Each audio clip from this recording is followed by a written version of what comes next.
I'm back home. Here's the left-hand Roughtech 270, and it is a shooter. It has shot factory ammo really well.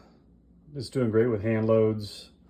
Again, just want to recap, and most of this video stuff is for my historical log also. I keep it all written down, but again, these are American Reloading pulled components. This is SIG brass. It came primed.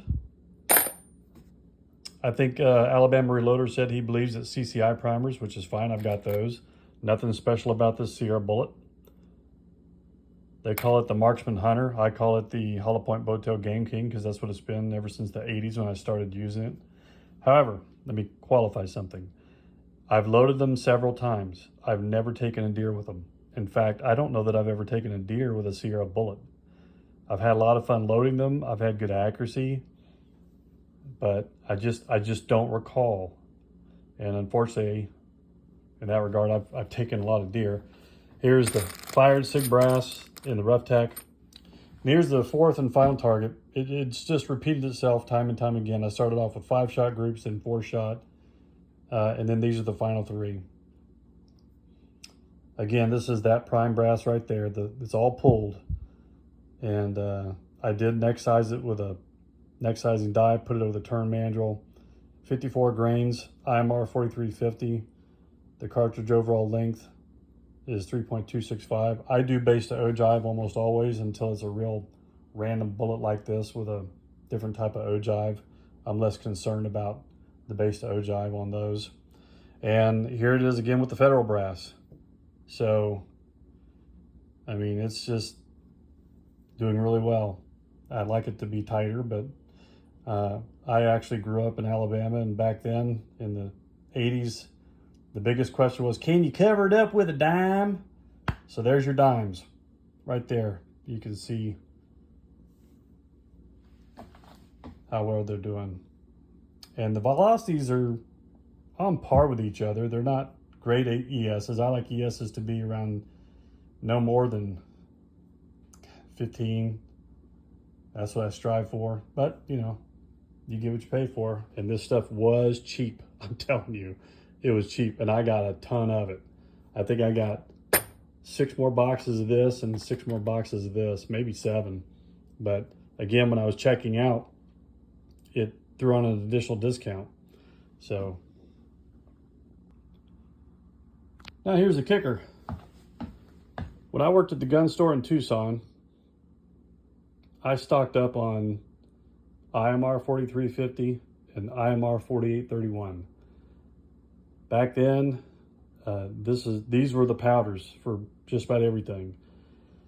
I did IMR long before I started with Hodgdon. This, I probably have just over half a pound left of this, which is what I used for these loads. Now I've got a ton of IMR 4350, probably somewhere in the neighborhood, I don't know, many pounds.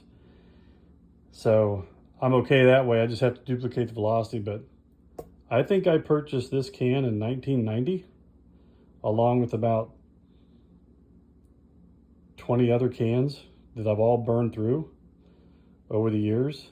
And whatever's in here, that's what I got to polish up these loads. So from here on out, I'm gonna be kind of sparing. So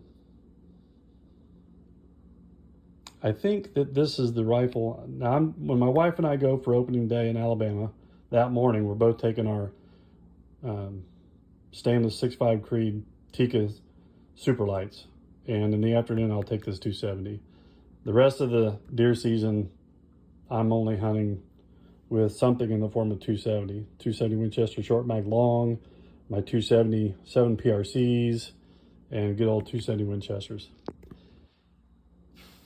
Tomorrow, I'm finishing up with the new right-handed 6.5 Creedmoor T3x stainless from Camarillo Traders. It's doing really well with factory ammo already. In fact, I cleaned the barrel down to bare metal last night, and that's the first shot out of it with normal whitetail. And that shot's 2 and 3. That's still under an inch. And here's some Barnes Factory 140 jacketed hollow point. That stuff's doing pretty well. So here. This is the Terminus Zeus action with the Bartline barrel. And I've never loaded much of the Vihtavuori N568 or the 570. I shot one of the 570 at 70.7 grains just to check it, make sure it's safe, and it is.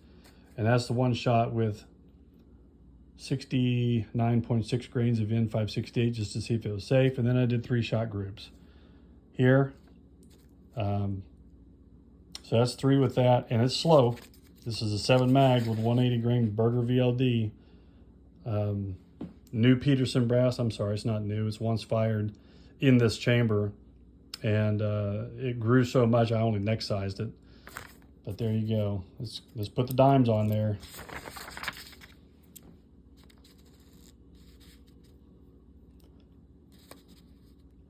That's the N570. 71.3 grains, and these are at touching. They're just barely in beyond touching. And there's the velocities here. And I'm getting a lot better speed with the Retumbo and the H1000. I just want to give these a try and see what they would do. I mean, these will work. They'll kill. I mean, it's a white-tailed deer in Alabama. You could do a spit wad at them and they die. So, oh, here's the Retumbo right here. 70.5 grains. 2962, 2919, and 2958, and that's about an inch. And that's, to me, I usually stop. If I get 2 that far apart, I usually stop. But I went ahead and shot the 3rd one. That's it.